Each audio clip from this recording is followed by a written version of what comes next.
everyone. As you maybe can tell, we've got a little special activity we're gonna do here in just a little bit. I hope everybody feels really safe tonight. Gene hadn't seen this when he coughed in one place since high school, right? Thanks for using me as a benchmark. College. This is a pretty special night for a lot of people in the room. We're very fortunate tonight. We've got lots of special guests that mean a lot to a lot of people in this room. I want to thank Grady County Sheriff Gary Boggess for coming this evening, and McLean County Sheriff Landy Offolter for coming, and everybody else that's came this evening. But what you're all, or the majority of you are here for, is a very special swearing in. So if we could get Toby Garver to come up to the front here, we will.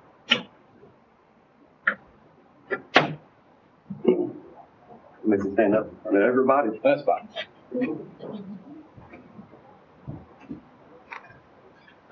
All right, we've got a couple of these. Have you sign one and give back to us, then we'll give you one to take with. Okay? So if you will raise your right arm and repeat after me.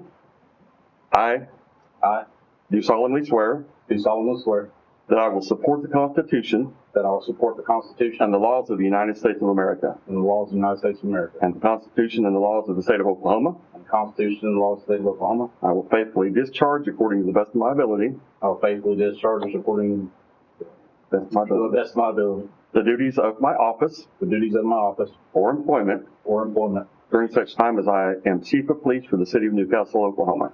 during such time that I am Chief of Police for the city of Newcastle, Oklahoma. Very good. Congratulations, Toby.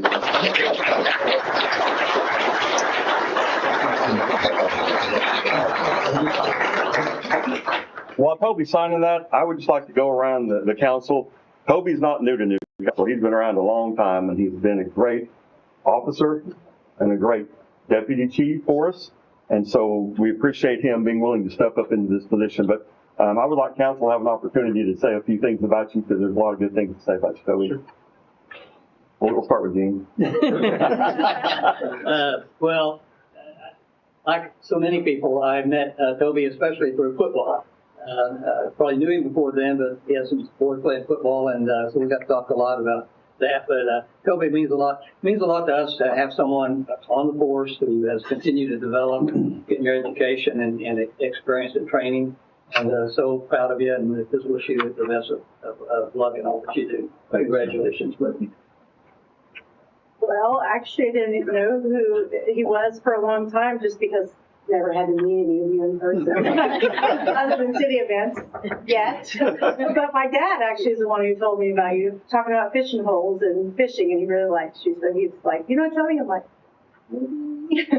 But congratulations. I agree. Working from within is always a good thing. You know, prove yourself and getting a shot at it. So congratulations. Thank you. Appreciate it. Toby, you've been a great gentleman to be here in our city. You've did our city very well so far.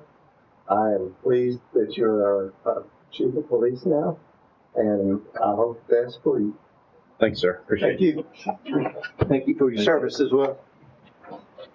Haven't known you for very long, but every time I did have a meeting with you or have a conversation, you're very approachable. Seemed like you have a heart for Newcastle, and I appreciate that. And I think it's a great decision and a great choice. So thank you. Appreciate it. As you may or may not know, which used to be pretty small, we're closing in on 16,000 people now. So we really needed, when we looked for a new police chief, somebody who we felt was really up to the challenge of where we're at now, and with the hospital and with the Turnpike expansion, the growth we're going to see over, we think, the next 10 to 15 years is going to accelerate very, very quickly. And so we feel very confident in Toby's ability to handle and to grow this department and to deal with what we're dealing with. We appreciate you more than you'll ever know. Thank you, sir. Thank you. We can picture of you real quick.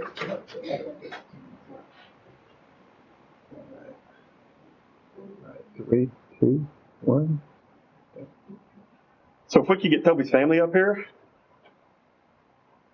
to get a picture.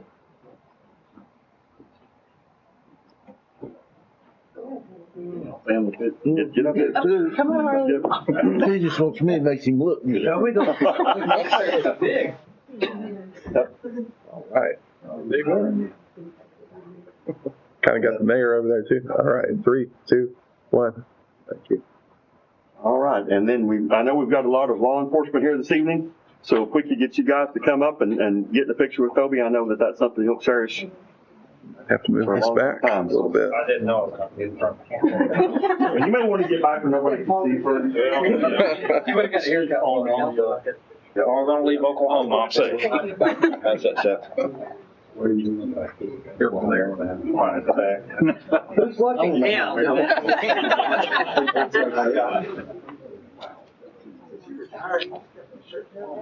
Hey, I'm in the back. You got a camera lens this wide? Not for you. He wants to. You better get in the back. Fill in. Hey, Ken, you have to be on the line. Yeah. Yeah, that's what I said. About 300 chair on this back. All right, everybody smile. All right, say congratulations. Congratulations. All right, thank you guys. One last picture, Toby, before I let you go. We can get council to come up. Seriously? Thank you guys.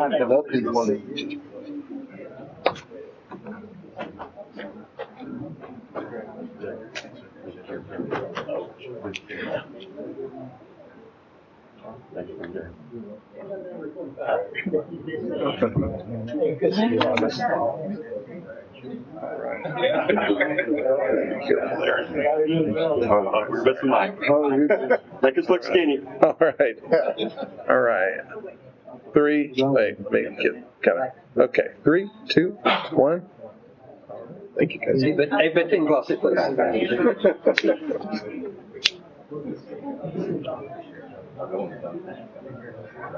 I'll take a spot. I'll take the 2. Yeah, I'll take a spot. All right.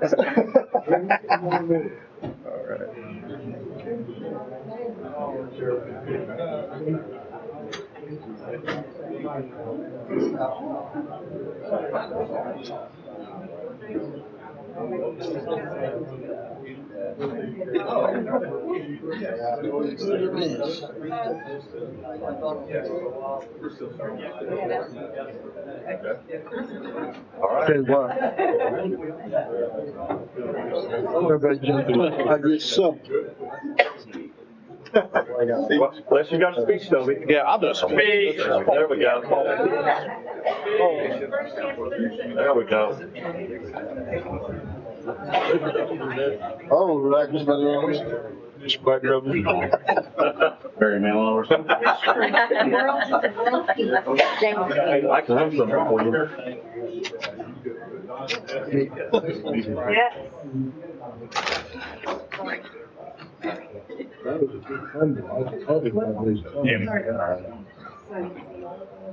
First and foremost, I want to thank my family for their love and support. To my beautiful wife and my kids, you guys are the foundation and motivation of every single day. And I couldn't do it without you.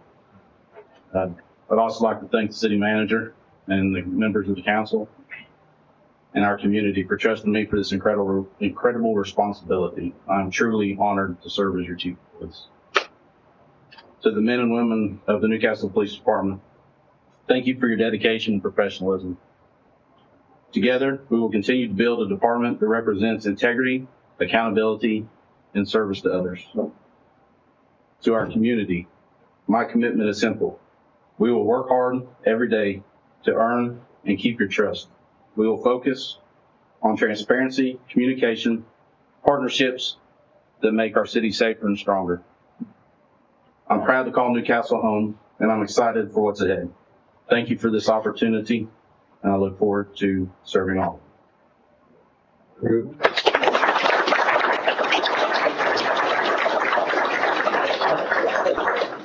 required to stay for the entire meeting. I'm here for you. Job responsibility number 1.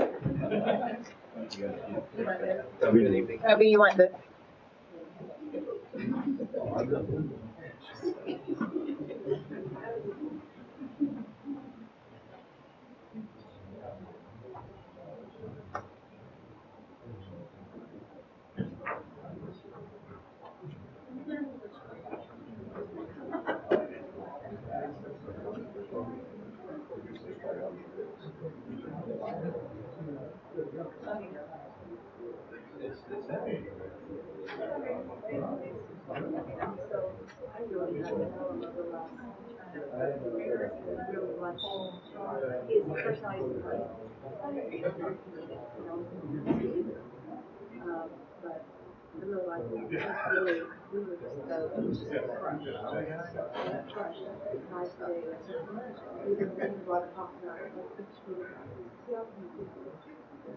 This time, if everyone will rise, we'll have our opening prayer and flag salute.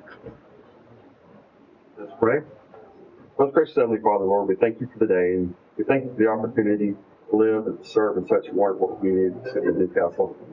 As we gather tonight in the business of the city of Newcastle, Lord, we ask that you guys direct us in all ways, help us make decisions that are in the right interest of our community. We ask these things in Jesus' precious name. Amen. Allegiance to the flag of the United States of America, to the republic for which it stands, one nation, under God, indivisible, with liberty and justice for all.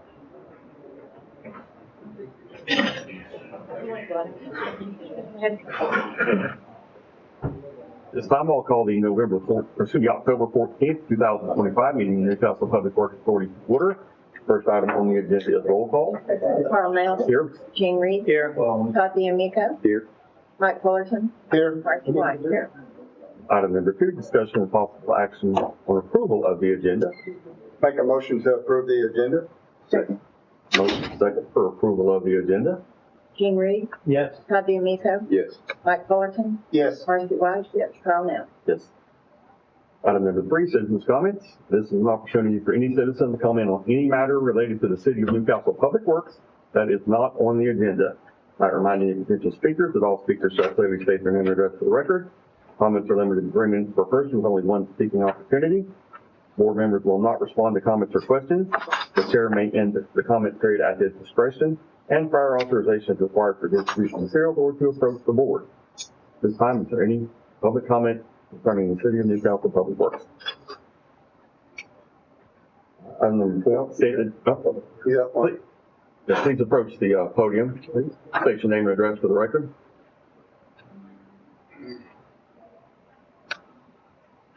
If you're on the agenda, then we'll get to you at that time. But It's my first time to ever do this, so I don't know. Okay. Anyway, so, I live over here on James, at 805 St. James Place. What was your name, sir? Oh, I'm sorry, Rodney Morse. Rodney Morse, okay.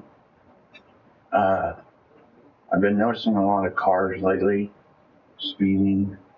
I'm talking like 60, 70 miles an hour on purpose to piss off me and my neighbors. And the other night I had enough of it. And I stood out in the middle of the street in front of a truck. And I mean a big Dodge Ram jacked up truck. And I demanded them to stop. And then when they stopped, I told them to slow down. And the police officer that was there told me he could get me for kidnapping. And I've already talked to 2 people who have told me that that's not kidnapping. If I'm standing in the middle of the street telling somebody to slow down, then that's not kidnapping. And it seemed upsetting to me because I'm a disabled, mentally, physically disabled vet. I'm a Native American that just moved here to get away from the things that happen in the city. For the last 10 years, I've been trying to move out here because I was told that life is better out here. Many of you might know my brother-in-law, Jose, who works over here at Andy's. He's a very nice guy. He's the one that told me about Newcastle. He's been out here for almost 20 years. And every time I heard him, it was about how peaceful it is out here, how cool the cops are. And I've been here almost 4 months now. And I didn't have any problems until all of a sudden, I stepped out of my garage because I heard a lot of speeding. And when I got out there were other neighbors yelling and screaming, slow down. And these cars are doing 60 to 70 miles an hour on purpose up and down St. James Place. And it's really upsetting to me because I'm a disabled veteran. I have to make you understand that acting on one thing and thinking about one thing is two different things as far as I can see. Constantly these cars come through and I try to think of things I can do to slow them down because I know if I call the police, by the time they get there, they're gone. And the police are not going to be able to do anything about it. What was your address, sir? 805 St. James Place. Okay, this is public comment, so we can't take any action on public comment because it's not an agenda item. So we will take the center advisement, the city manager will look into this. Okay, because I've been emailing Miss Marcy to let her know what's been going on so she would know. And it seems like, I'm not getting any responses. And I'm curious as to why I can't get responses to what we can do other than, well, we'll just see what this council meeting will do. Okay. Like I said, we can't take any action because it's not an agenda item. City manager will look into it, and if you have any additional questions, feel free to reach out to the city manager. Can I understand something, Green? I'm a veteran. It's very hard for me, especially being mentally disabled, to control my thoughts and my actions, because my thoughts tell me, well, I gotta lay down in the middle of the road. They won't run over me. Maybe I should run out, jump in front of the cars, yell at them, slow down. I did it the other night. I got run over. And I can't say the police didn't tell me. I expected it. Police told me, don't jump in front of the car, because if it happens, you might get hit. But for me, that's a small price to pay to save the lives of children playing in the streets with, assholes going 60, 70 miles an hour in a 20. I will have a conversation with the police chief and get some extra patrol out there. Just step up patrols of the evening to see if they can maybe make some contact with those individuals that are doing that. Because I keep, like I said, it's thinking about it. Sure. A lot of the times I can think a lot of different ways I can handle this. A lot of it violent, and I'm like, on the other spectrum, you can't be that way, because if you do this, you're going to go to jail for this, and this. Yeah. And so We will look into it, sir. Your 3 minutes has expired, so we appreciate you coming this evening, and like I said, city manager will look into it. Mm-hmm. Thank you. Thank you. Thank Have a you. good evening. Is there any additional public comment concerning the city of Newcastle Public Works? All right, item number 4, consent agenda. Is there any member of the board that desires any item on the consent agenda to be addressed individually?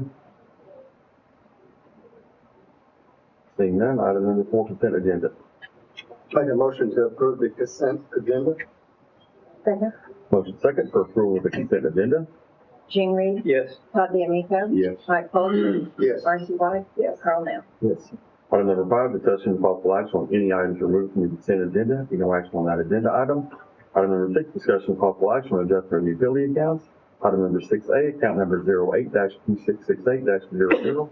That service address is 1544 Southeast 32nd Street, Orvis McMahon. Mr. McMahon or representative present this evening.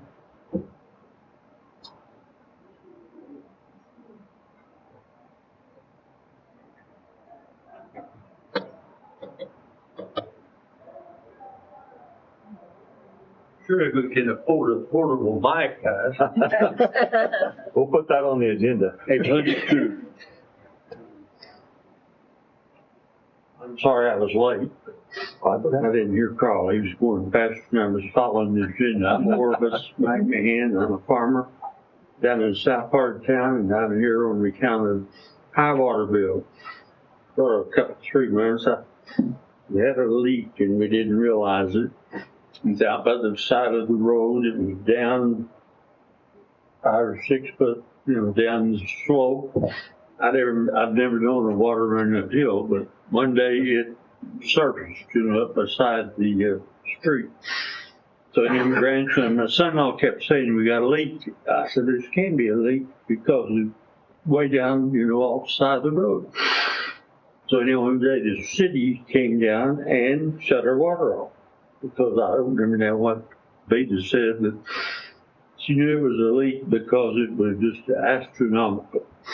I think y'all got all the information in your packet, so I'll not labor you with this, but if you could adjust it a little bit, we'd appreciate it. I used a lot of water. Have you fixed the leak that's right in my hand? I had fixed the leak and I've got the invoice in my phone. Okay. If you could, Calling my grandson supplied that. He said it should be enough, Grandpa. If y'all know Colin, that he operates kind of that way. So if that's all. Looks like there's about 3 months here that it was a little higher. When did you fix that? When was the August the 21st. Okay. So the July, August, September months should cover it all of them. Probably. And then I had one, way back in 24. But I was just overlooked at, it was just leaking. It was raining and no one realized, because the creek was running. We didn't realize it. We got about 6 of them tire things, the cows drink out of it. And one of them was just running over full tilt. So anyhow, thank you guys. Thank you. You could send that. Look into that at night.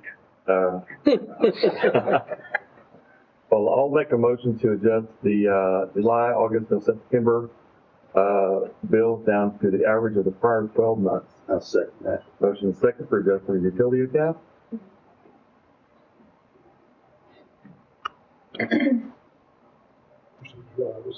Gene Reed, Yes. Todd DeMico, Yes. Mike Fullerton, Yes. Marcy White, Carl Nell. Yes.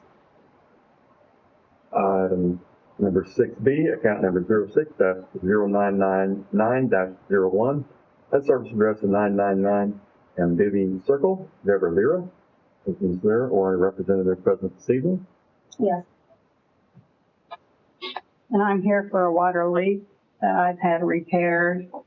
I was recommended a company to come out by one of the employees from the city of Newcastle, which they tore up my driveway, my walls in the garage, the sprinkler system, which that's all been repaired. But the point being, the water leak was not outside whatsoever. It was inside my house. I'm sorry? Was it a slab leak? Or Under your house? It was under the house. Yes. When was this leak? When did you I got it repaired in August the 12th. But from January all the way to August, it varied. And it had always been the same amount, except for when I had my sprinkler system on. But since how it rained so much this year, I didn't have the sprinkler system on.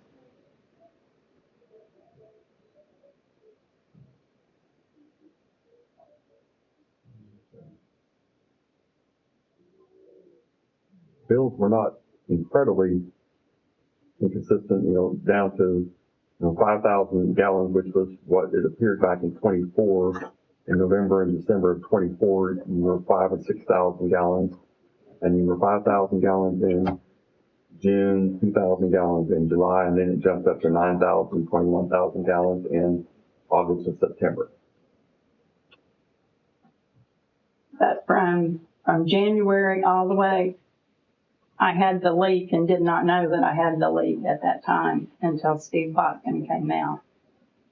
Did you also try to turn the water off for a while? Weren't you out of town for a little bit? Mm-hmm. You did Yes. everything on your end possible. Turn it Was off there at an that. issue with trying to get the contractor to come out and do things, or would you just stop them at a certain point because they were heading the wrong direction? I did stop them when they tore up everything, and it was not out on my driveway. And then, from what I understand, you can explain it better, but the developer stepped in and tried to assist you, right? But there, Yes. and then you had some other help. But getting through all of that took a little while. to get resolved, right? Yes. So That's all I want. the water bills may not be excessive, but it didn't seem to be Deborah's doing that some of that was larger than normal. Is that a fair statement? Yes. I'm just trying to find a, typically there's a point in time when it becomes apparent that there's a leak. And so we had 6,000 gallons in November of 24 and 5,000 in December of 24, then 6,000 in January, 4,000 in February, 5,000 in March, 7,000 in April, 9,000 in May, then back down to 5,000 in June, and back to 2,000 in July, and then it jumped up to 9,000 and 21,000. So I'm just looking here, I'm trying to find that point in time when because if you go back even before that, if you go back to October, prior to that in 24, it was in the 22 to 33,000 gallon range. That's because the sprinkler system ran. Right.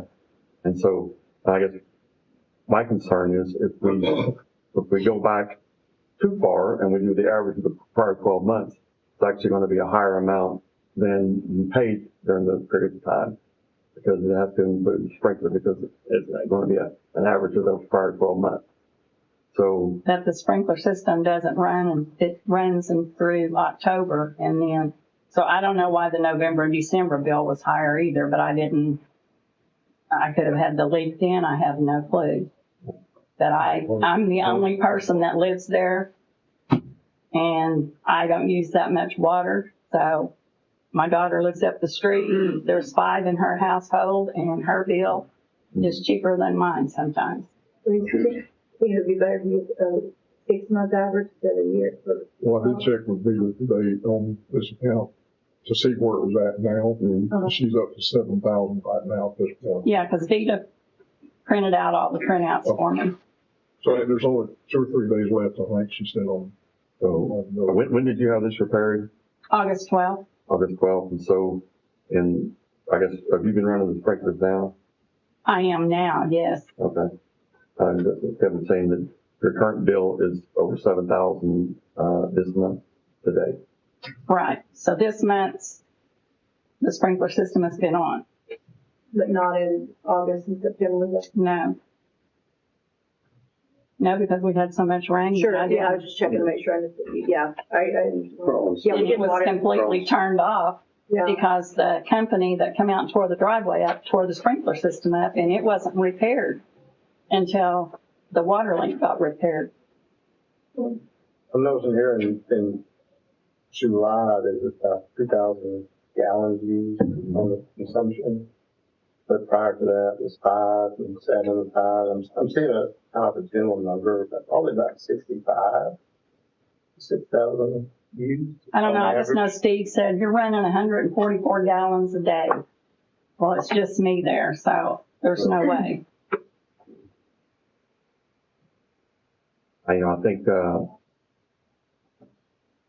not going to be a whole lot of benefit going back to any further than these last 2 months, and we adjusted the August and September bills down to the average of the prior 6 months, which is that 5,000, 6,000, 2,000 range. I think that would probably end up in that 5,000 to 6,000 range. You're suggesting to take those high months and bring them back down to the norm? You don't want to go back too far, you get the ones that should use the sprinklers.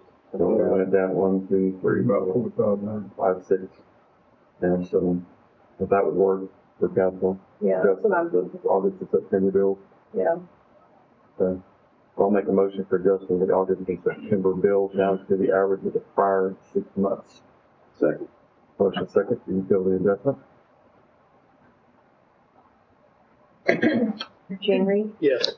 Todd D'Amico? Yes. Mike Fullerton? Yes. Marcy White? Yes. Carl Nell? Yes. Thank you, Kenny. Have a good. Thank you. Item number 6C, account number 08-4161-01, at service address of 3742 Kendall Lane. Jackie Tanner. Hello. Hello. I'm here for the same reason, and I had my leak fixed on September 25th. I have the receipt here. I also want to say that Vita in your office is amazing, by the way. But she was very helpful and for me to gather the right information. I was out of town and came back on a Monday night and could literally hear the water under my house, right in the middle of my house. What did you feel? So yeah. Was it a gopher or did it just come apart? I don't know. I don't know. I had the gopher girl come out and trap gophers, and also they said that it could have been anything. So I don't know. I hope doesn't happen again. I know that. It's quite costly. You said September 25th? Fixed September 25th. Yes. September 25th. Oh, okay. So it looks like billing date was September 24th. So I will make a motion to adjust the September and October bills down to the average of the prior 12 months. Yes, then vote. Second. Motion second for adjusting your utility account. All right, vote. Gene Reed? Yes. Todd DeMeco? Yes. Mike Fullerton? Yes. Marcy White? Yes. Carl Nell? Yes. Okay, have a good evening. Thank you very much. Yeah. Item number 6D, account number 09-2594-00, and service address of 117 Southeast 22nd Street, Eric Claiborne. Let's take one or representative present this evening. I'll be representing my wife, Terry Claiborne. My name is Keith Claiborne. I live at 117 Southeast 22nd. I also had a leak under my house that was fixed on 9/16, and I believe I had a leak for about 3 months under that, which was not noticeable. I did submit that invoice where it was fixed, and I believe you guys should have that. If not, I can provide it for you. We've got that. Just asking for grace on, I think there's 3 months there. It looks like there's 4 months there that has a high bill, so I will make a motion to adjust the June, July, August, and September bills to the average of the prior 12 months. Second. Motion second to adjust the utility account. Somebody over here? There's-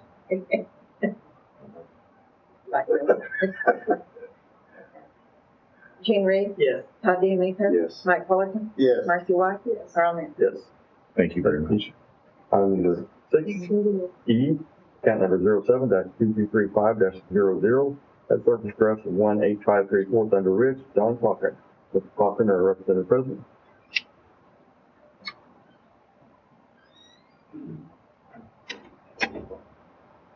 I'm Dr. John Cochran, live at 18534 Thunder Ridge.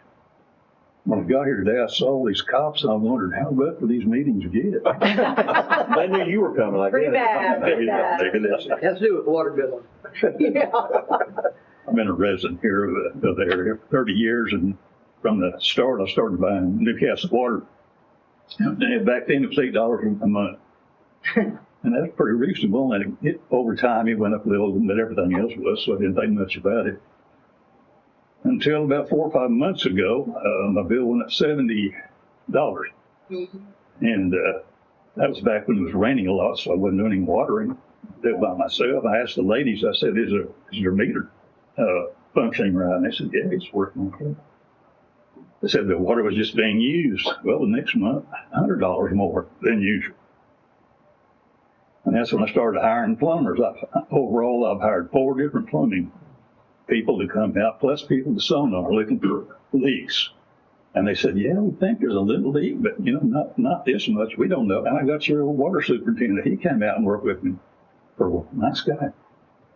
Well, we couldn't find out what it was until one day, I guess 2 months ago, I got up on a Tuesday morning and I was walking in water.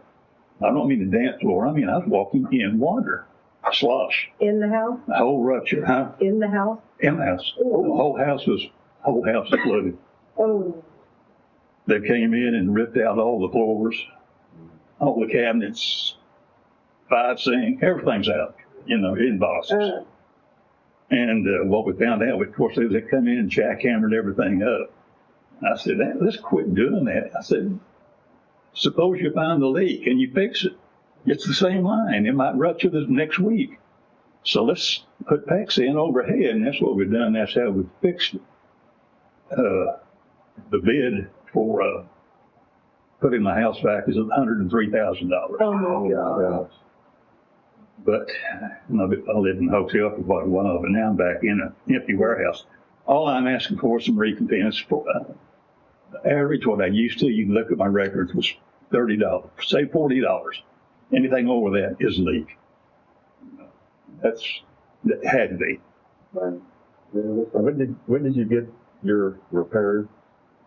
Or when did you get your repair? Repair done? I think about 6 weeks ago. It looks like your September bill was very minimal, the minimum amount, so you probably had water shut off then. Oh, and did something else too. I used to have my cutoff in Crystal Lake, so we had to go over there to cut it off to work on it, you know. And the company I'm using is Bobby Usser, and if you can convince Bobby Usser anything is his idea, you can get it done. and I said, Bobby, you're talking about putting a cutoff right here by the house. Now that we're shut off, that'd be a good time to do it. My, yeah, I believe it would. So I got a cutoff now, at least by my house. I've had the pleasure of having 2 slab leaks in my house over the last 20 years, and it's not a lot of fun. So, gophers, oh yeah, are evil little. I'm pretty diligent about gopher control. But anyway, it looks like going back to April is when it kind of potentially March. February started climbing it. A little bit in February, There's some. not much. Probably the end of the month. I mean, it's still being cold during that time, so I doubt if you're watering. It's council discretion. If you want to go back to February, I have no problem with that. It's like early March is where it's for sure. I mean, All right, well, I'll make a motion to adjust the March through August utility bills down to the average of the prior 12 months. Second. Motion second for adjusting utility account.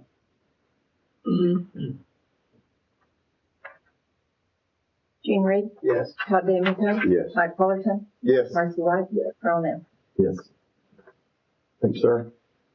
Thank you, guys. Have a good evening. Appreciate it.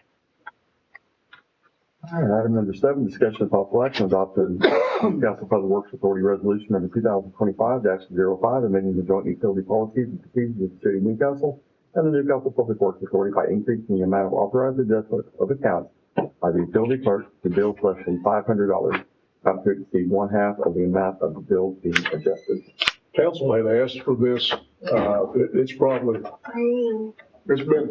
been a year and a half ago, 2 years, to figure out a way to get these adjusted. And at that time, council was discussing this coming through my office, which would be a little tricky to do because I don't see the bills all the time or anything else. Well, the resolution, we pulled that up and looked at it.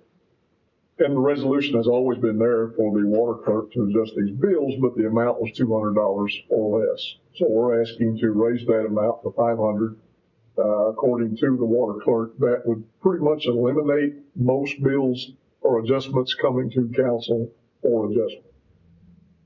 Was that, just curious, was that how many of our 4 tonight, or 5, would that cover? It looks like it would have covered most of them. Yeah, if not all. Good. Yeah. So I think that will be a good thing. Save a lot of time and save citizens time to come up. Exactly. And that doesn't put any too much onus on her. No, I mean, she does the adjustments there anyway, and you know, the below 200, and she gets the, she gets the repair invoices and things of that nature where it's been done. And good move. Yeah. Any motion? Yes, sir. I'll make a motion to approve item 7, raising the utility clerk decision making up to $500. Anything less than $500. Second. Motion second for approval on number 7. Jean Reed, Yes. Todd DeMico, Yes. Mike Fullerton, Yes. Marcy White, Earl Nell. Yes. Item number 8, discussion of possible action on use of excess contingency funds for OWRD wastewater treatment facility loan budget. we're getting very close to closing that loan out, and it appears that there's going to be somewhere between $2.5 and $3 million left over. in that contingency funds.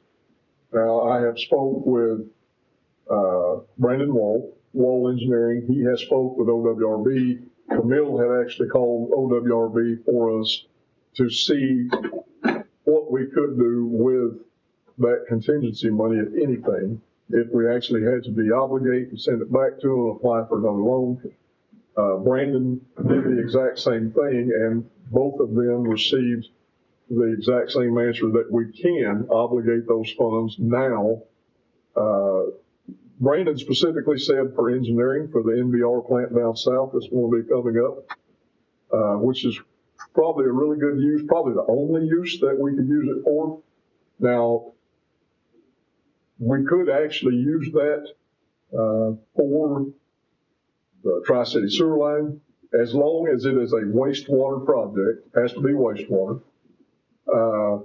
But the engineering fees is what Brandon is recommending, so we can keep moving forward with the NBR plant. And then we're also getting that at 2.92% interest rate right now. If we have to borrow that again, we're not going to get 2.92%. So we're somewhere between 4 and 5 on current rates.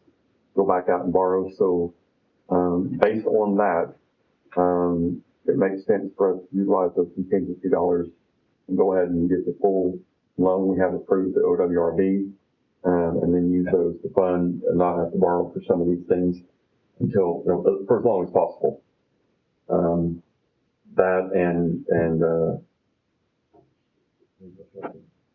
well, and just one more small piece on that too, and of course I've already mentioned it to the mayor in discussing this. That will raise our monthly payment to about $270,000 on that $52 million loan. This current year, which we're going to be okay even if we do $270,000, because we're so far into the fiscal year now. Mm-hmm.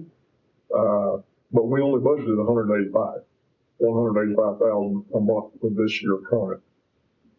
So it's going to be significant increase. We're hoping that we will get some things coming to Newcastle here in the very, very near future that will provide some sales tax money to help us offset some of these loan costs. We know there's going to be those loan costs. We have it on the agenda tonight to actually have a workshop if council wants to choose to do that, set a date where we can actually have a financial workshop, talk about all of these different loans and financing things that we're going to have to do here in the very, very near future. So I think there's probably something different going on. Well, we've talked about this numerous times. We've gone through with the turnpike, with the hospital. There's a lot of things that we're doing right now that are kind of we have to do as far as or somewhat we choose to do, like the Tri-City Sewer Line. ODOT would pay to relocate that bore, but we're choosing to upsize that and to separate sides of I-44 so that we can have adequate capacity long-term on both sides of the interstate there. That's going to cost us probably close to $3 million for that line. So there's some things like that, the NBR, that we're going to have to borrow money for in the very near future anyway, because that bore and that line has to be in before the turnpike severs our existing bore. Mm-hmm. So we can't wait. So, it seems to make a lot of sense to go ahead and utilize these funds that we've already got obligated at a low interest rate, rather than borrowing them at a higher rate, because even though it's going to be a hit on this large payment, the total payment we would make borrowing at a higher rate would be more impactful on our budget than doing it this way. So, can we move forward on the project faster too by already having the money? Or will that make a difference in timeline? Well, yeah, we can. That'll make sure that we can get all the engineering done on that NDR plant and then keep moving in. And there's a lot of things we'll talk about at the financial workshop if council chooses to go that way. But, we've got a lot of opportunities presenting themselves for sales tax generation. Some of those are going to be dependent on us doing some things. We've talked a few times about how difficult these next couple of years are going to be, maybe 3 years, but there is a light at the end of the tunnel.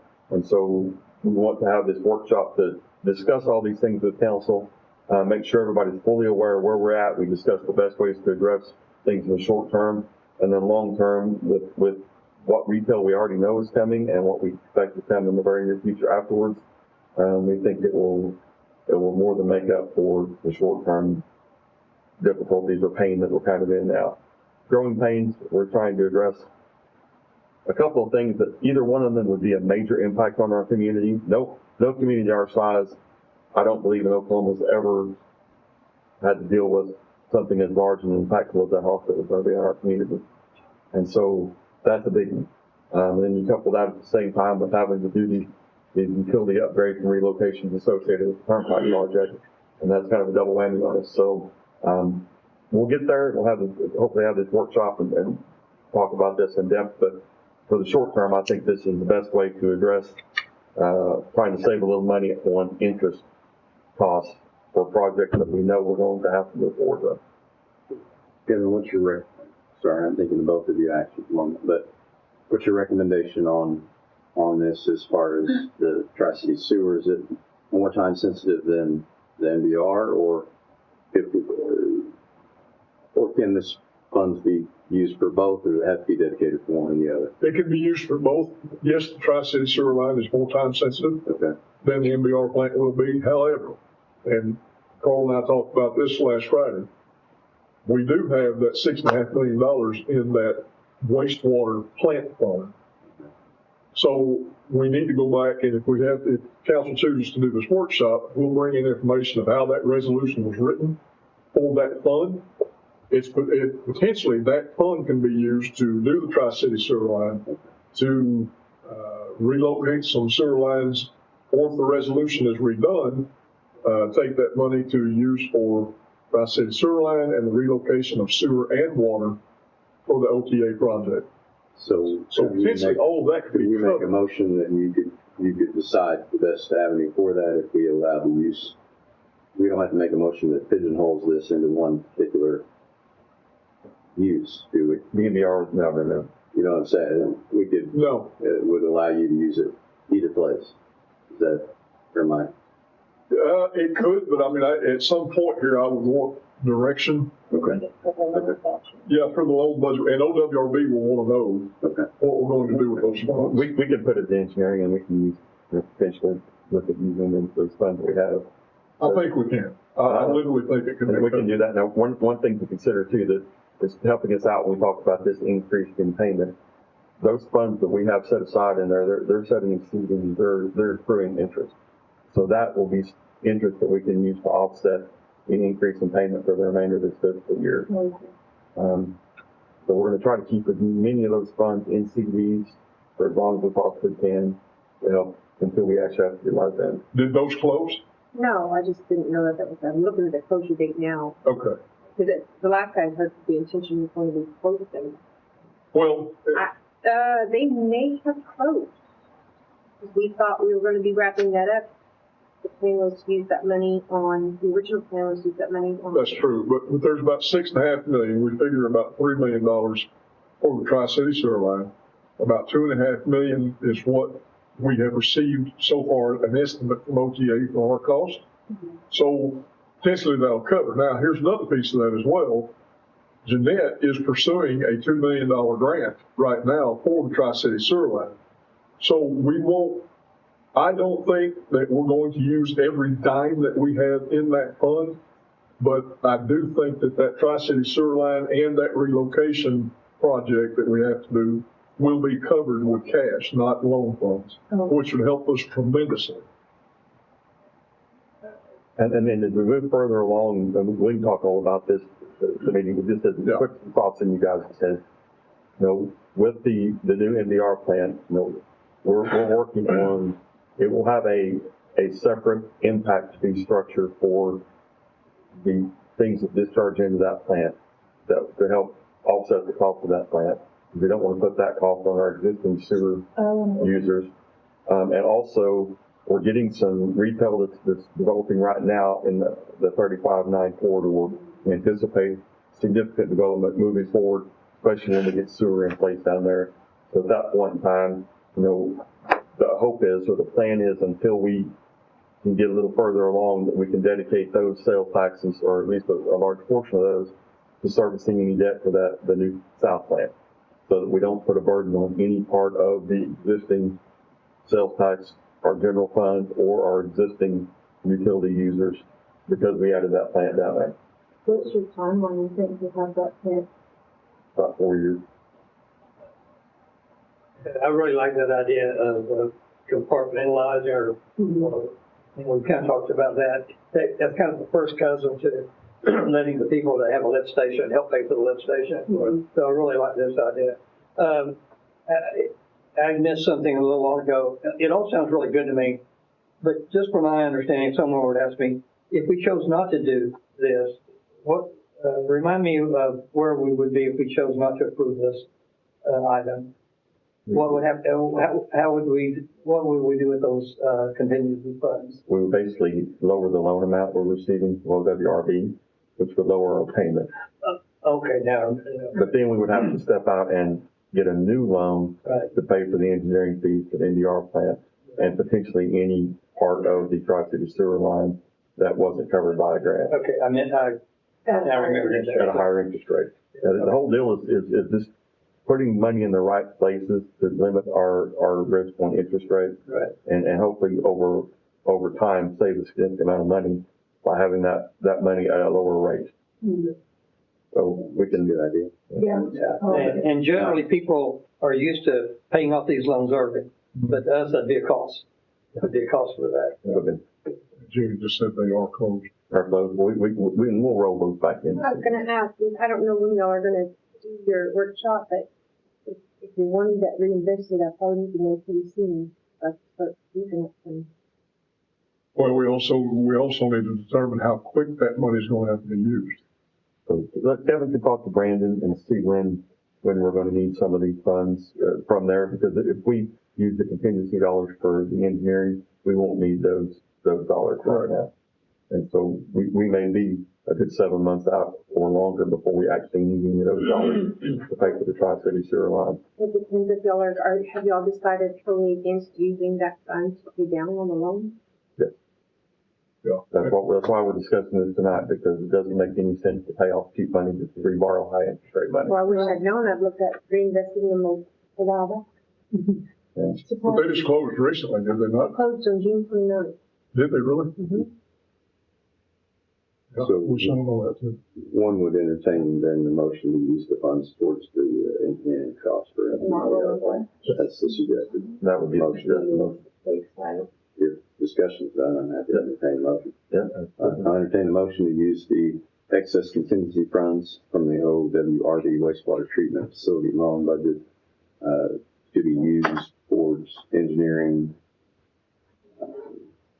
costs for the NDR plant. Second. Motion second for approval of item number 8.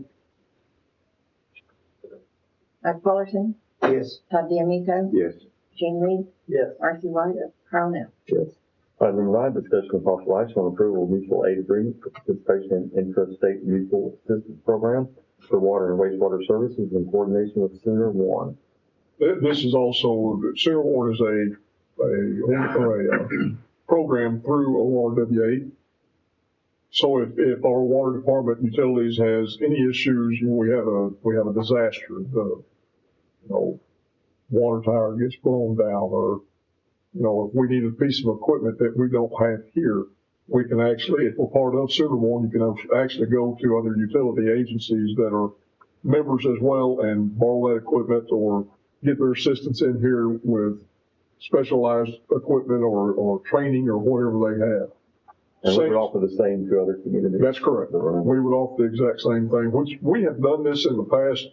We weren't part of Senator Warren, but twice now I've actually had Lexington call me for assistance from our wastewater department, come down and help them because they were having major issues. And that's when Bill Canary was here. And, Bill said, yeah, we can go down and take care of it real quick. And we did. I mean, sometimes communities just need a little extra hand. So I think this is a good way to be able to receive that and offer. Kevin, is there any cost, or is this a reciprocal agreement? If we help them, they help us. We're just part of the group. Just reciprocal. Right. Is that similar to like when there's tornadoes and hurricanes that electric guys go Pretty much, that's correct, right. Just trying to get it in my mind what it looks like. Same thing with fire departments. I mean, there's mutual aid agreements with fire department. You just go help. I mean, Okay. That makes sense. They're pre-approved it without having to wonder whether.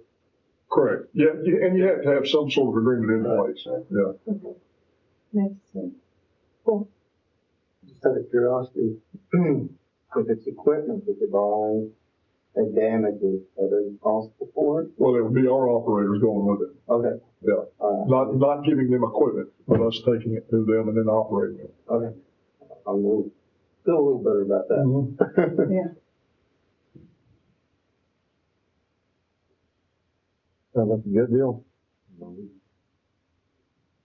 We have had a tornado or two come through over the years that we've had a lot of people come out and provide a lot of assistance to us. So having something in more in writing would be very good. Since tornadoes like to start to.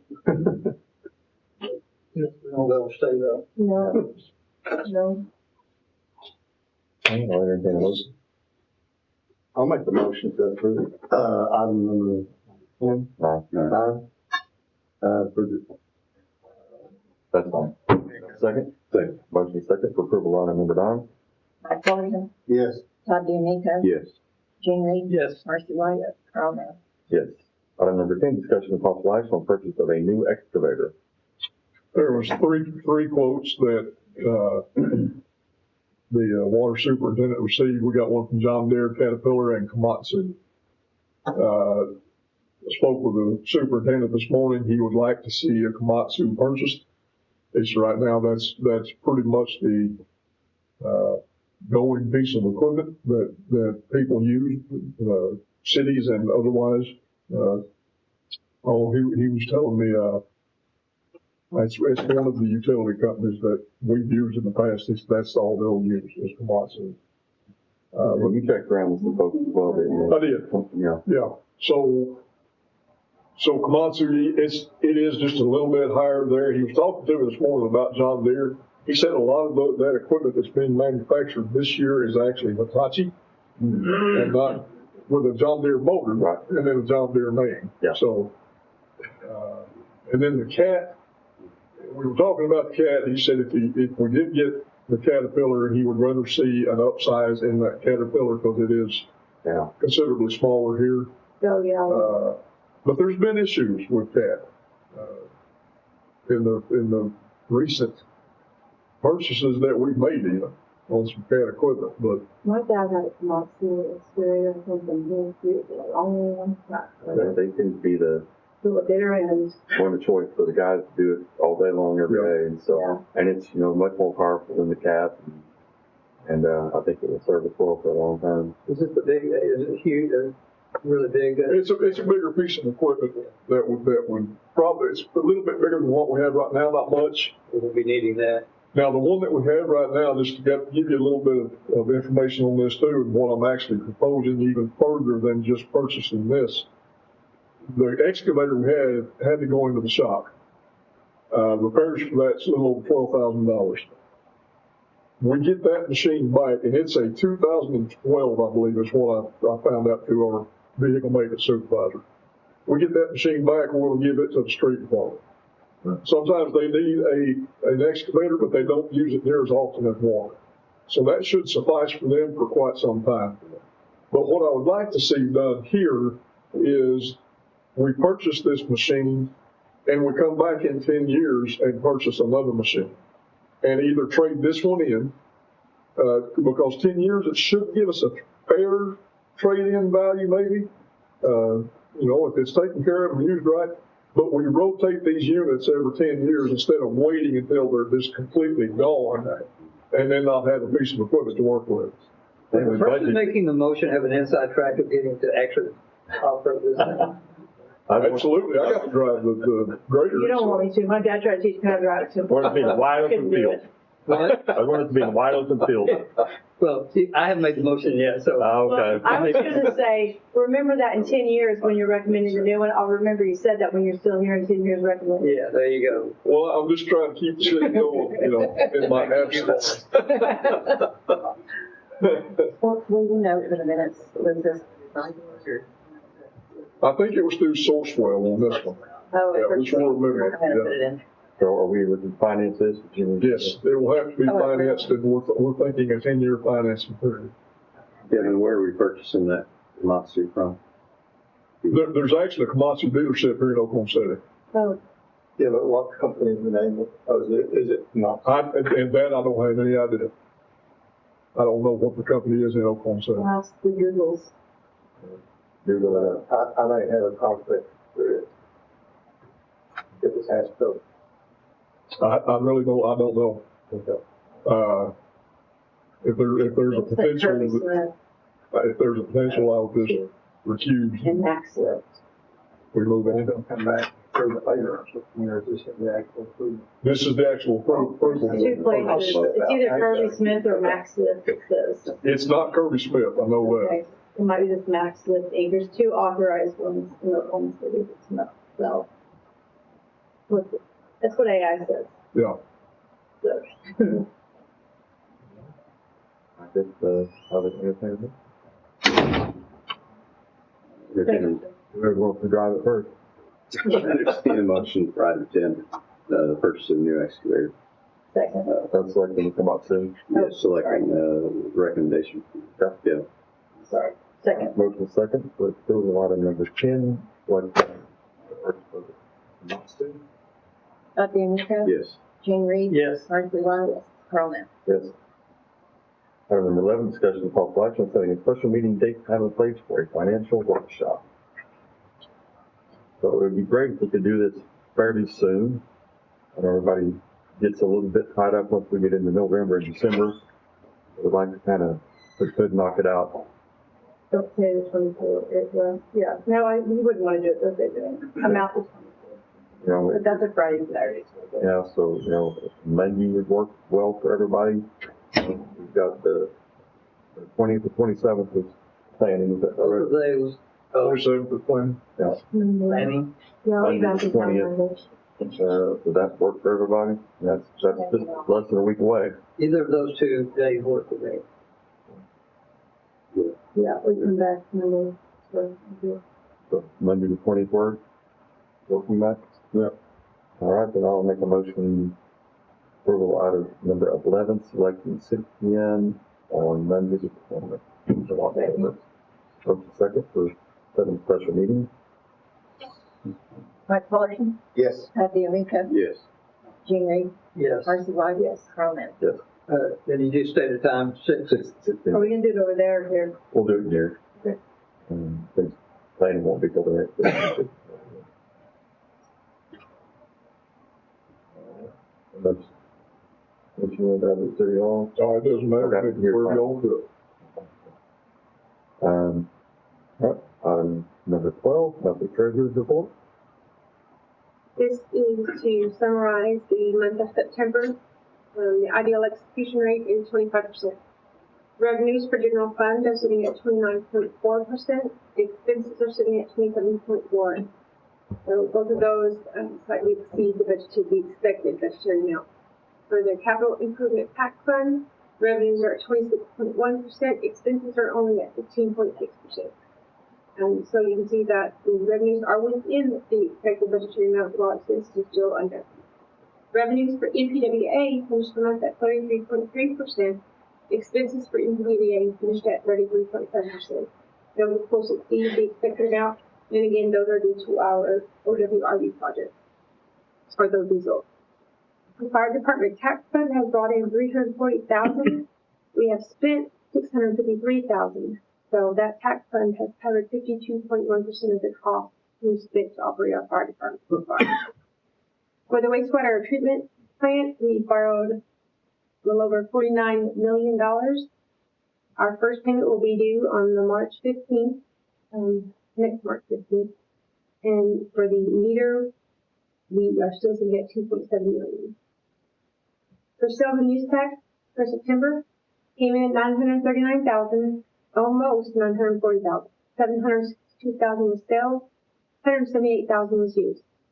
This puts us at the end of the month 4.3% higher than where we expected to be, and this September was 9.7% higher than we received in September 24.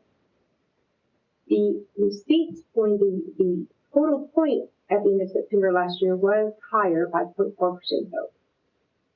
Our current indebtedness is now sitting at almost $66 million. City fund balances, a quick rundown is general fund is 1.6 million. Capital improvement tax fund is 2.4 million. A quick breakdown of that, 1.4 million is 70%, 965,000 is 30%.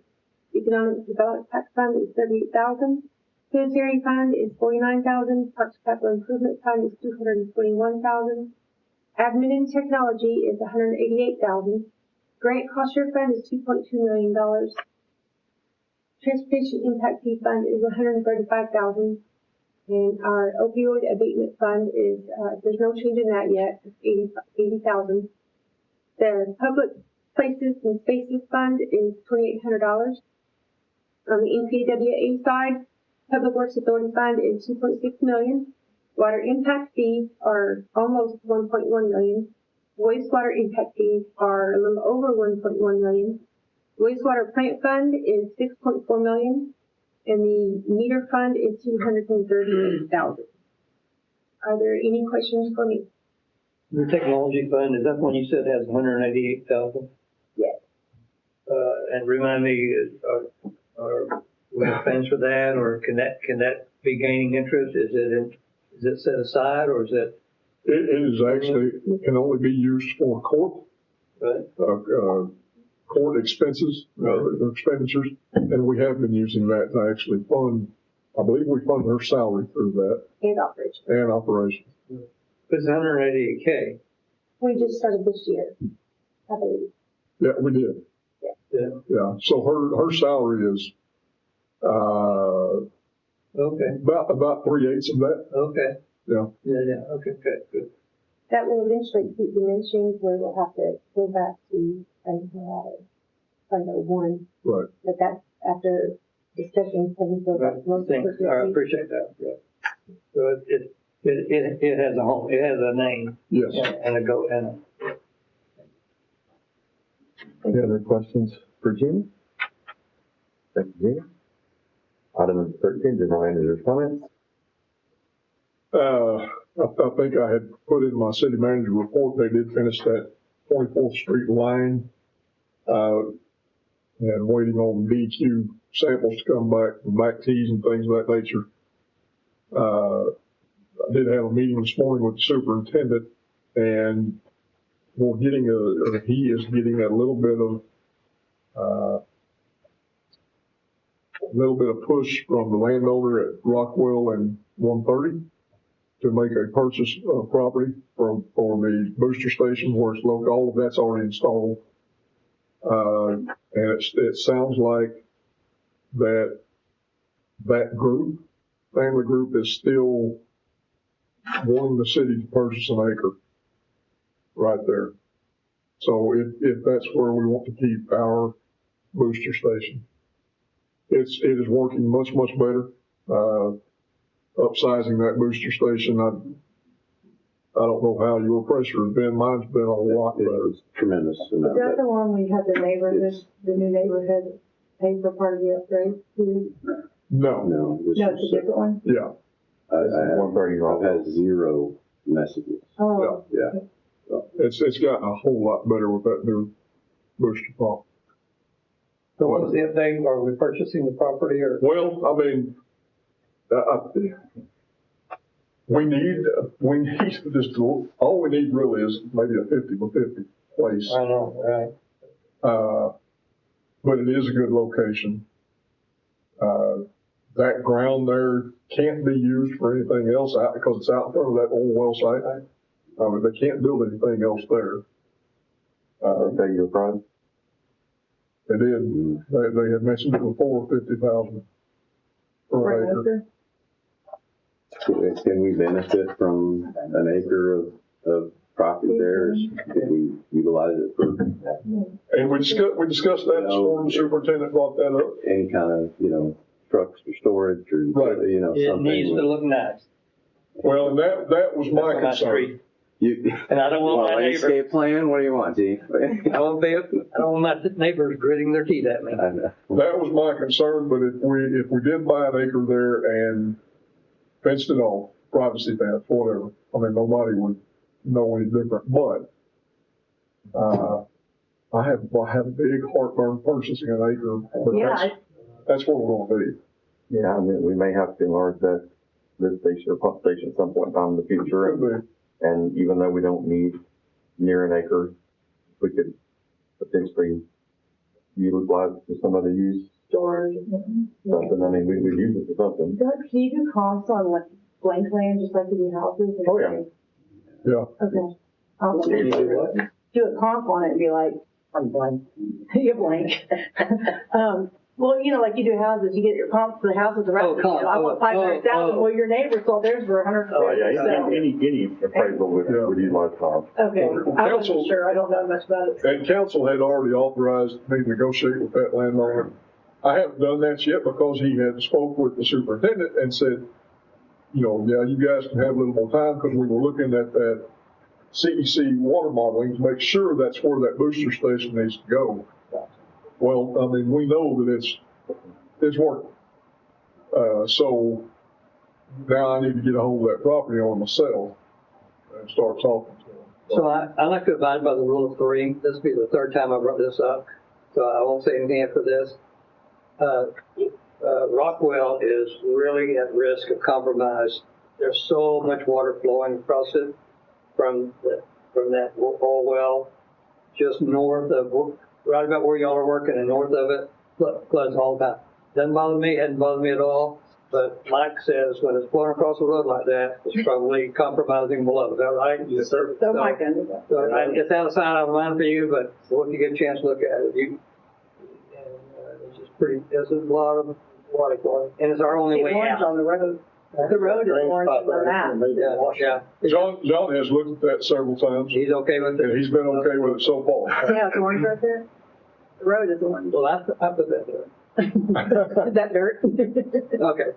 But anyway, yeah, so what are you asking, well, you're not asking you, you're just letting us know that Just you're letting me know. negotiating, okay? Yeah. All right, anything else? So, I mean, that's it. All right, item number 14, trustees' comments? I would like to, Oakmont is still having issues with water pressure. I'll admit that Willow Springs is still having some issues with water pressure. No, I'm not quite having to jump around in the shower to get wet, but I know that some of the folks over in Oakmont have been talking to me and asking, you know, what can we do? I know we talked about the booster station, moving one booster station that we had over to another area and using it there over by close to Rockwell. And I guess I haven't looked at the piping to see if it's going to help Oakmont as well. Well, Jim and them have, and he's been in contact with CEC about this one as well. Here in about 10 days, we talked about this morning, in about 10 days, he should know from CEC if where they plan to put that booster station on Rockwell is going to be the correct, just like we did here at Rockwell 130. Right. So we should know in about 10 days if that's a good location. If it is, they're ready to go and put that in. Or he'll also find out, is that going to be a good location, and is this pump going to be big enough in that area? If not, then they need to purchase another one for that. That would feed Oakmont. And Is the Willows. goal. Okay. Yeah. How, don't they have a tower there? It's right behind them. Well, 26th Street, but it's not, it's a very small tower, it's a short tower, so it doesn't provide a whole lot of pressure coming out of it at all. And the lines are small in there as well. Small lines, but not a lot of big lines. Right. We've got a 16-inch line coming from the Riverview Tower, the Hidden Tower, what we call it, down to Highway 37. Mm-hmm. But then there's a lot of small stuff going on there, and we've looked at it, and there's potential to tie the lines together, but CEC is going to give us the correct answer to what will do the best job of boosting pressure there. I think we'll get a solution in the very near future for the interim. Long term, you know, our goal is to bring an 18 from North Portland over to feed that northwest side of town to the Oklahoma City line. But that's going to have to wait until we get a little bit more sales tax generators in town, because 18-inch pipe is not very cheap. So long term, that's a plan that will, especially in periods of time when we fall off utilizing our plant, which we're just intermittently utilizing it right now because of our water purchase requirements for Oklahoma City. So when we're not using our plant, we're having to push all the water from the east side over by Portland all the way over to the west side. Keep that Hibden tower full, keep that other smaller tower full, all through a 12-inch line. Yeah. So we long term, we have a plan in place to address it. It's just until that time, and we're not going to fire our plan up just to. Big one side now. Yeah, when we're buying water from Oklahoma City, we're trying to minimize our cost overall for water. So, but long term, there's a plan in place to address that. But I think this will be a good solution. I think CEC will get us what we need. I mean, I think it. I think so. Any other trustee comments? All right, item number 15 is adjournment. Motion to adjourn. Second. Motion second for adjournment. All in favor say aye. Aye. Any opposed? We are adjourned. Approval of the agenda. Gene Reed, Yes. Todd D'Amico, Yes. Mike Fullerton, Yes. Marcy White, Carl Nell. Yes. Item number 3, citizens' comments. This is an opportunity for any citizen to come on any matter related to the city of Newcastle that is not on the agenda. I remind you, potential speakers, that all speakers shall clearly state their name and address for the record. Comments are limited to 3 minutes per person with only one speaking opportunity. Council members will not respond to comments or questions. The mayor may end the comment period at his discretion, and prior authorization is required for distribution material or to approach the council. This time, is there any public comment for non-agenda items related to the city of Newcastle? Seeing none, we've got item number 4, consent agenda. Is there any member of council that desires any item on the consent agenda removed and discussed individually? Seeing none, item number 4, consent agenda. Motion to approve the consent agenda. Second. Motion second for approval of the consent agenda. Mike Fullerton, Yes. Todd D'Amico. Yes. Gene Reed. Yes. Marcy White, Carl Nell. Yes. Item number 5, discussion and possible action on any items removed from the consent agenda. Be no action on that agenda item. Item number 6, discussion of possible action on recommendation to the planning commission. Item 6A, public hearing discussion of possible action on application for amendment to the 2040 future land use map from general commercial to mixed use residential by R&R Land Development LLC. The Riverview Village is located in the southwest quarter, section 33, township 10 North, range 4, West Indian Meridian, McLean County, Oklahoma. Property address, Northwest 32nd Street and Riverfront Drive, Newcastle, Oklahoma. This has been continued by the planning commission. I'll make a motion to continue this item to our next regularly scheduled meeting. Second. Motion second for continuance. Mike Fullerton, Yes. Todd D'Amico. Yes. Gene Reed, Yes. Marcy White, Carl Nell. Yes. Item 6B, public hearing discussion of possible action on application for rezoning for PUD ordinance number 894, planned unit development, PUD planned unit development by R&R Land Development LLC. The Riverview Village is located in the southwest quarter, section 33, township 10 North, range 4 West, Indian Meridian, McLean County, Oklahoma. Property address, Northwest 32nd Street, Riverfront Drive, Newcastle, Oklahoma. Case number R 2025-005, continued by the planning commission at the request of the applicant. Make a motion to continue this item to our next regularly scheduled meeting. Second. Motion second for continuance. Mike Fullerton, Yes. Todd D'Amico. Yes. Gene Reed. Yes. Marcy White, Carl Nell. Yes. Item 6C, public hearing discussion of possible action on an application for rezoning for IR restricted light manufacturing and warehousing district, PUD planned unit development for Atkins and Atkins Land Development LLC, Lamar's Landing, located in the northeast quarter of section 10, township 8 North, range 3 West, Indian Meridian, McLean County, Oklahoma. And for adoption of ordinance number 1004, property address is Highway 98 South Harvey Road, Newcastle, Oklahoma. Case number R 2025-012, continued by planning commission at the request of the applicant. Make a motion to continue this item to our next regularly scheduled meeting. Second. Motion second for continuance. Mike Fullerton, Yes. Todd D'Amico. Yes. Gene Reed. Yes. Marcy White, Carl Nell. Yes. Item number 7, discussion of possible action on request for economic development funding from the McLean County half-cent sales tax. Several years ago, we attended a meeting down there with the county commissioners at Purcell to discuss the half-cent sales tax. A part of that meeting, during a part of that meeting, it was stated that any city or town could request funds from the economic development portion of this half-cent sales tax to be used in their city or town. whether other cities or towns have done that, I do not know. We have never done that. However, I went down and met with the county commissioners a few months ago to find out exactly how we are supposed to request those funds. They told me you need to submit a letter to the commissioners. We'll take a look at it and then make a decision. This money would be used for some of our road projects up north that, the number one project is Northwest 24th that we're going to be not required to, but have to basically widen to match the bridge that OTA is replacing on Northwest 24th, which will extend to about 350 feet west of Country Club. And then we also have the opportunity of the overpass being replaced on Country Club south of 24th Street. OTA has told us, if the city can come up with $1.5 million, they would front the rest of the cost to get this bridge replaced. So either way, this money could go either way. I requested $2 million from the county a few months back after that meeting. And I guess, and I don't know who they've actually spoke with. I think one of the commissioners had talked to somebody somewhere at the meeting. It wasn't me. Was it you? Okay. That they would like to see a letter from council basically requesting the same thing, that an approval by council that yes, we are doing this. We want to request. So the letter has been provided, and it was pretty much the same letter that I had prepared and sent to them, except for that first paragraph that yes, council acknowledges this and support it, and that's basically what this item is about. Hopefully move that on forward and get some funding.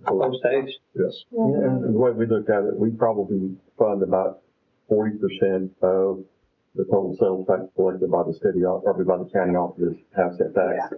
Yeah. And we would like to be able to utilize, and in all honesty, anything we can do here economic development wise, it's going to benefit the county and states by increasing the amount of sales tax we generate that we fund and that we provide to the county. So good for everybody. It doesn't bother me that they want to come from the council. Sure. Because there could be some people in other areas that just tap into that without a lot of forethought. So we're going to say just what Kevin said. That's right. I'm happy to sign it. Is it ready to sign yet? It's ready to sign. So you need a motion? Or? Yes. Approving item number 7. I'll make a motion to approve item number 7. Second. Motion second for approval item number 7.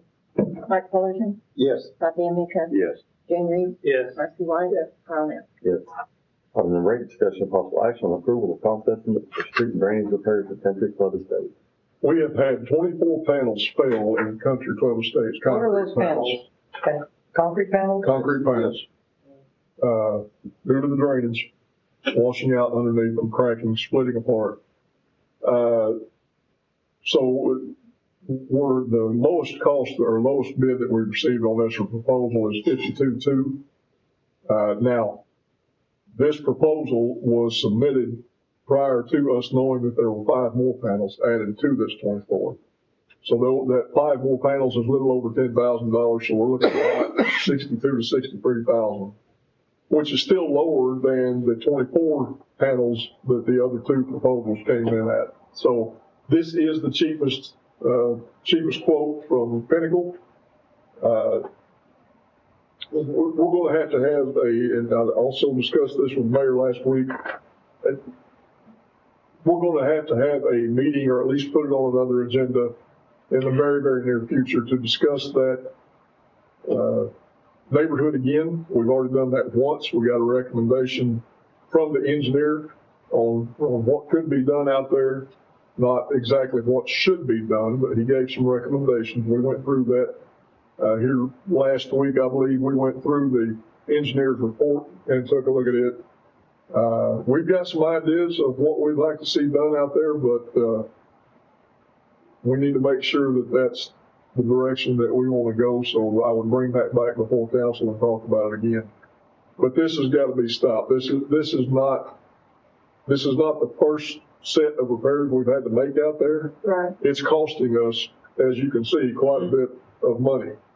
Is is the, what, I know we've talked, the way even with the residents, is they're covering up those ditches? Like, is that why it's failing? Like, if they don't fix their piece, is it just gonna happen again? Well, and that's a piece of it, that I would like to bring back to council. But I think, well, just quite honestly, we believe those ditches need to be restored. Right. All of that stuff taken out, and then cutting the curb and the drainage channel that is supposed to go down from east to west as you enter that addition. Right. That was actually built for that. Yeah. It needs to be reestablished. One between the houses and the back? Yes. Okay. Yeah. Now that is, I fully understand that that is probably going to cause a lot of anger and bitterness, but something has to be done to stop the bleed of money that we're spending in that neighborhood for these roadways. And it's not going to be very popular whatsoever, but we can't keep throwing, $75,000-$100,000 at this every couple of years. When we know there is an answer, and the answer is if it was restored to how it was originally engineered to be drained. It just was not ever built as it was engineered. I mean, that between the houses, the easement's there. We don't have to ask for additional easement. It's there because that was where it was intended to drain. It just, for whatever reason, they didn't want that there, so they put a curb up and pushed the water over to the two roads, and it's not working. And you remember, we saw the video, but there's no consistency with the size of those drainage pipes that are under those yards. And they're not connected. They're just one's stuck in the end of the next one. And so there's, like we saw, there's pieces of wood, and there's rock, and there's brick, and there's fiber lines, other utility lines going right to the middle of those pipes. It is just, there's a significant drop in from where you go in, from the road up there. Now we're at 1242 at the road, and you get down to the pond, and we're at 1176. So that's a lot of hill to go down through, and that's the distance between about 8 houses. It drops that much in 8 houses. Yeah, my uncle's house was at the bottom. So anyway. So I mean, for now, I mean, we'll need to discuss that, but these panels do need to get repaired, put back in. John said some of them are in really, really bad shape. Are they pouring on site, or they're not free-form, are they? No, they'll pour on site. Correct. The company will come in, take all that out, pull them up. John said they're going to use Clean 57. Now, I'm not real familiar with all that, but he said Clean 57, when we put that down, it allows the water underneath that road to flow through, but it won't take the sand. Mm. So roughly, and of course the award would go to Pinnacle, and roughly about, I don't say about 65,000 total that would cover the cost. There's a 67.5 in it there. Is that? Oh, I'm not seeing that word. Right here, John's letter. Oh, okay. 67.5 is that? Yeah, then I would go with that. Okay. Yes. So item number 8 is 67.5. You want a motion? Yes, ma'am. I'll make a motion to approve agenda item 8 to award Pinnacle for $67,500. Motion, have a second? Anyone? Anyone? Second. Motion second for approval item number 8 for an amount of $67,500. Mike Fullerton, Yes. Happy Amico, Yes. Gene Reed, Yes. Marcy White, Carl Ness. Yes. Item number 9, discussion possible action ratifying participation by the city of Newcastle in the Purdue Pharma Ocean Cycler Family Opioid Settlement Agreement. You provide a little bit on that, Jeff. Sure. There was a prior settlement agreement that was done on this opioid epidemic. I think council has been participating in that. There's another level of that came to light. We got a notice about that, from, Todd at our, acting staff, who called saying that you guys really ought to be participating in this. The problem is the deadline was at the end of the month. So we gathered all the information, provided to Kevin, and suggested that we go ahead and sign on for that, and then bring this item to you guys to ratify that decision. Essentially what it is there's an additional pot of money that could be available to cities and towns that will be dispersed, kind of like the first amount, that can be used to abate the effects of the opioid epidemic. But if you didn't sign up in time, you wouldn't have a chance to get into it. So we're just trying to make sure we're on the train. Very good. All right. Not a whole lot to this other than hopefully get some money out of it. Okay, I'll make a motion to approve agenda item 9. Second. Motion second for approval of item number 9. Mike Fullerton, Yes. Todd DeMeco. Yes. Gene Reed. Yes. Marcy White. Carl Nell. Yes. Item number 10, discussion possible action to adopt resolution number 2025-07, authorizing ODOT to select pre-qualified bridge inspector for the city of Newcastle. We have to do this once every 2 years, and for the last 2 or 3 times, we just allowed ODOT. We can do it ourselves, but we have to interview the bridge inspector companies, or we can just allow ODOT to do that, who works with them on a constant basis. So that's worked out pretty well for us the last 2 or 3 times. I'd highly recommend ODOT. Move to approve item 10. Second. Motion second for approval of item number 10. Gene Reed. Yes. Todd DeMeco. Yes. Left out. Mike Fullerton. Yes. Marcy White. Yes. Carl Nell. Yes. And we need to find out. Item number 11, discussion of possible action on adoption of resolution number 2025-08, amending the joint utility policies and procedures of the city of Newcastle and the Newcastle Public Works Authority by increasing the amount of authorized adjustment of accounts by the utility clerk to bills less than $500, not to exceed 1/2 of the amount of the bill being adjusted. Motion to approve item 11. Duplicate item as before, right? The Johnson. Joel. Okay. Second. Second for approval of item number 11.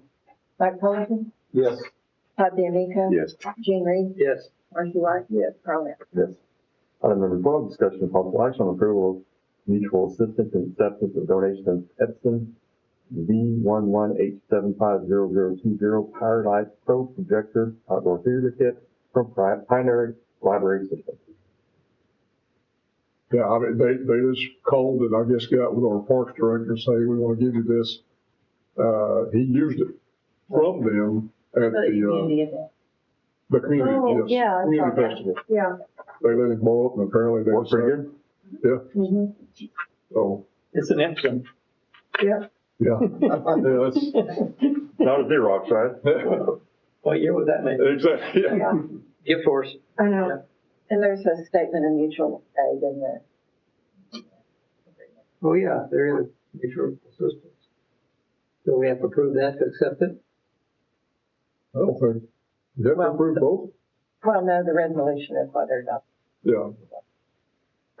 Make a motion to approve agenda item 12. Second. Motion second for approval of agenda item number 12. Mike Fullerton. Yes. Todd DeMeco. Yes. Gene Reed. Yes. Marcy White. Yes. Carl Nell. Yes.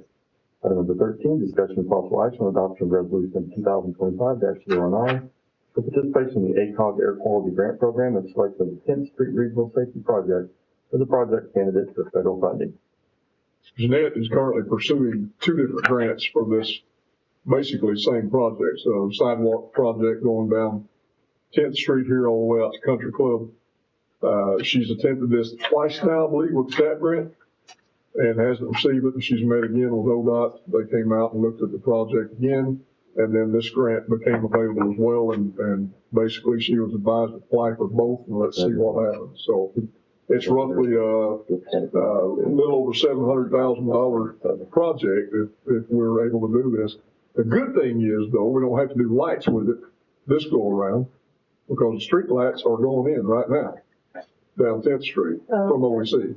That $29,000 we spent, they're already installed along the park and going down Garrett, and I'm assuming tomorrow they'll start going west towards Country Club. They're really nice.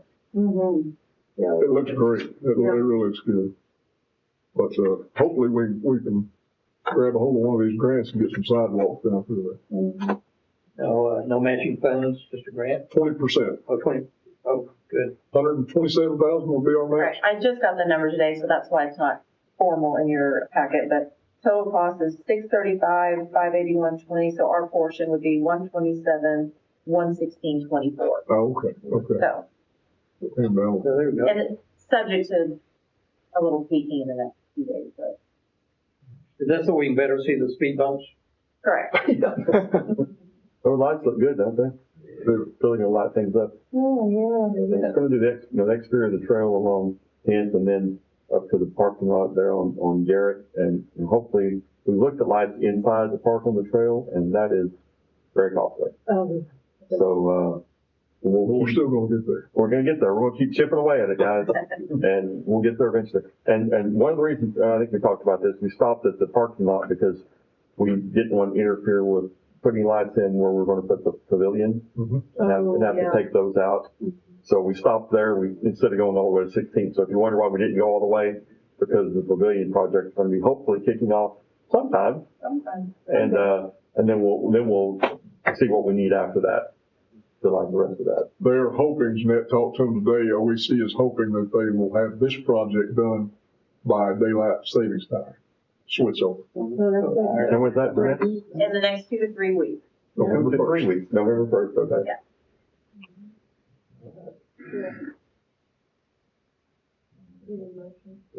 Need a motion to approve agenda item 13. Second. Motion second for approval of item number 13. Mike Fullerton, Yes. Todd D'Amico, Yes. Gene Reed, Yes. Marcy White, yes, Arno. Yes. Item number 14, city manager's comments.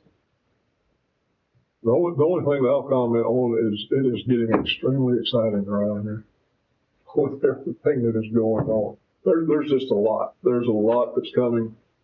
I know the planning department right now is looking at about 7 different plants for developments, commercial and residential. Just a lot of good things happening. It's a lot, but it's enjoyable. Item number 15, council member comments.